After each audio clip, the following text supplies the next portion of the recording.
अब Iran war से परमाणु खतरा बढ़ गया है। अमेरिका को रूस ने घेरा है और ये गंभीर आरोप रूस ने लगाए हैं। नमस्कार, आप देख रहे हैं न्यूज़ 18 का डिजिटल प्लेटफॉर्म। मैं हूं आपके साथ श्रुति श्रीवास्तव। रूसी विदेश सर्गेई लावरोव ने कहा है कि ईरान युद्ध बड़े क्षेत्रीय संकट में बदल सकता है। उन्होंने ये भी कहा कि अमेरिका और इजरायल ईरान को नॉर्मल नहीं देख सकते हैं। विस्तार से हम आपको बताएंगे।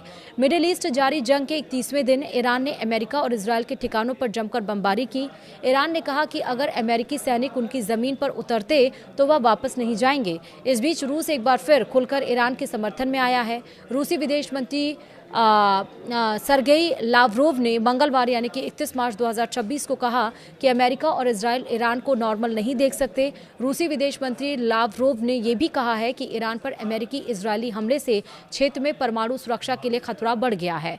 साथ ही ये भी कहा गया कि यह ईरान और उसके पड़ोसी देशों को परमाणु हथियार विकसित करने के लिए उकसा सकता है। सर्गेई लावरोव ने कहा कि ईरान युद्ध बड़े क्षेत्रीय संकट में बदल सकता है। रॉयटर्स की रिपोर्ट के मुताबिक रूस ने कहा कि ईरान और वेनेजुएला में अमेरिका इसलिए सत्ता परिवर्तन करना चाह रहे हैं ताकि वहां के तेल पर नियंत्रण हासिल कर पाए।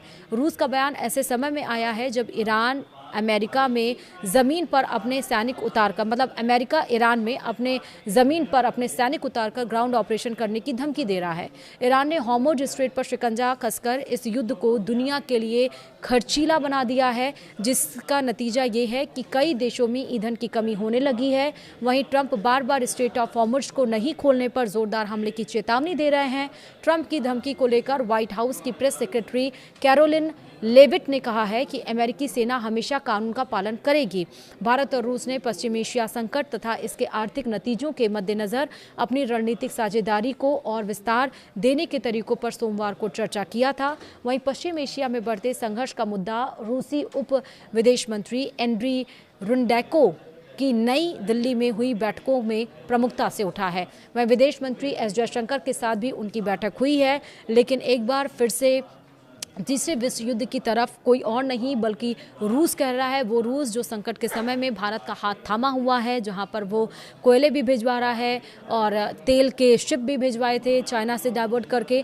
तो यानी वो रूस ने अब कहा है, जो कि वाकई इतने एक साल से ऊपर रूस और यूक्रेन का जंग जारी है और उस बीच में रूस ने ये कहा है कि तीसरे विश्व युद्ध की आहट अगर बढ़ रही है तो उसमें सिर्फ और सिर्फ गलती अमेरिका की है, क्योंकि अमेरिका स्ट्रेट ऑफ हॉर्मुज़ पर तेल जो ठिकाने हैं उस पर कब्जा करना चाहता है और उसी के लिए ये पूरी लड़ाई की है। और किस तरह से ईरान और वेनेजुएला के देखा आपने, जिस तरह से उठाकर रातों रात उनके राष्ट्रपति को लेकर गए, और उसी तरह कहीं ना कहीं हरकत अमेरिका ईरान के साथ करना चाहता था, लेकिन ईरान में वो नहीं हो पाया और ईरान को ट्रंप का इंटेंशन समझ में आ गया है, जिस वजह से लड़ाई छिड़ गई है और इसलिए तीसरे विश्व युद्ध की आहट अब हो रही है। वीडियो में इतना ही। नमस्कार।